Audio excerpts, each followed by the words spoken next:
Islamic radicals in the United States have traditionally set up shop in big cities with large Muslim populations, places like New York City, Dearborn, Michigan, and even Washington, D.C.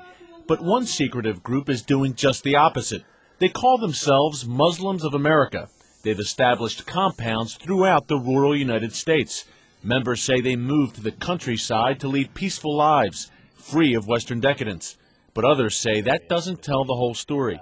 Certainly, when you're in a rural area, it enables you to better escape from the prying eyes of law enforcement. CBN News consultant David Gartenstein-Ross says Muslims of America has close ties to a violent Pakistani group named Jamaat Al-Fuqra. Both groups are led by the same extremist cleric, Sheikh Mubarak Gilani. Sheikh Gilani is an extremist figure, both known to be very much involved in the jihads against India, also very much known to be anti-Semitic.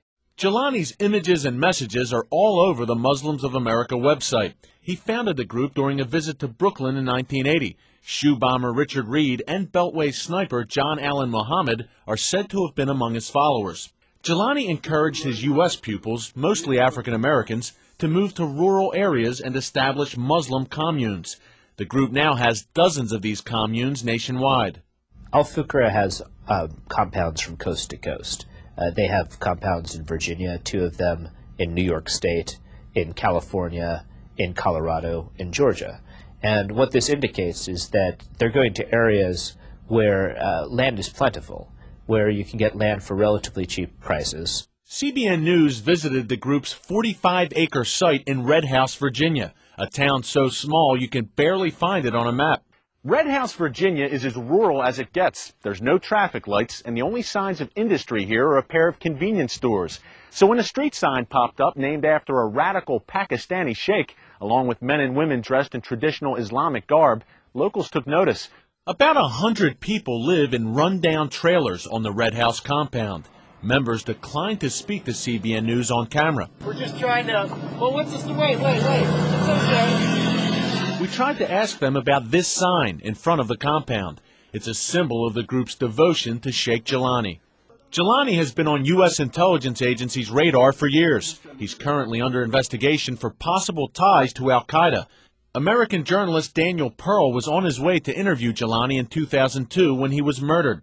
The sheikh denies any involvement in Pearl's killing. CBN News spoke to a former member of Muslims of America who wishes to remain anonymous. Mustafa says Sheikh Gilani runs the group from Lahore, Pakistan. He's the leader of the group. He's a former member of the Pakistani military. His father was one of the founding fathers. He has great connections to the Pakistani intelligence, the ISI. Mustafa says Muslims of America serves as a cash cow for Gilani and Jamaat Al-Fuqra. Each member is required to send 30% of their income to Gilani. He said that the 30% is money that God has chosen to take from you, and if you spend that 30%, you're stealing from God. Group members hand-delivered thousands of dollars in cash at a time to Gilani in Pakistan. Money got to Pakistan through the old elders who traveled to Pakistan. They carried cash with them, or they sent it Western Union. Mustafa says Sheikh Gilani uses these American dollars to help fund the Taliban and other terrorist groups. Muslims of America compounds are filled with ex-cons from rough backgrounds. Many converted to Islam in prison. Mustafa says there's at least one semi-automatic weapon in every home. A local law enforcement official told us he's had no problems with Muslims of America in Red House, but the group has a long track record of violent activity on U.S. soil. During the 80s and 90s, members firebombed Hindu and Hare Krishna temples and assassinated 2 rival Muslim leaders. Federal raids on the group's Colorado compound in the early 90s turned up bombs, automatic weapons, and plans for terrorist attacks. And at least 3 members have been arrested on weapons charges since 9/11. Mustafa says the group raises money through a variety of criminal activities. It's all illegal. If you're bootlegging videotapes, CDs, clothing.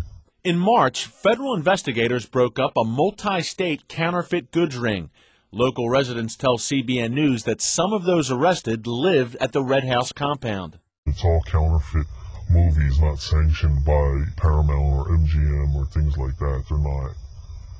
They're not legitimate.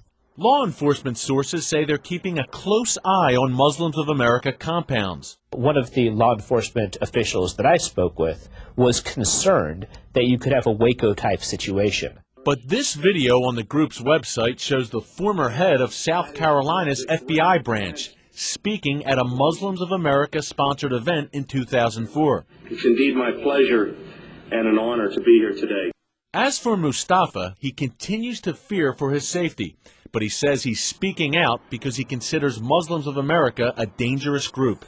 In Red House, Virginia, Eric Stakelbeck, CBN News.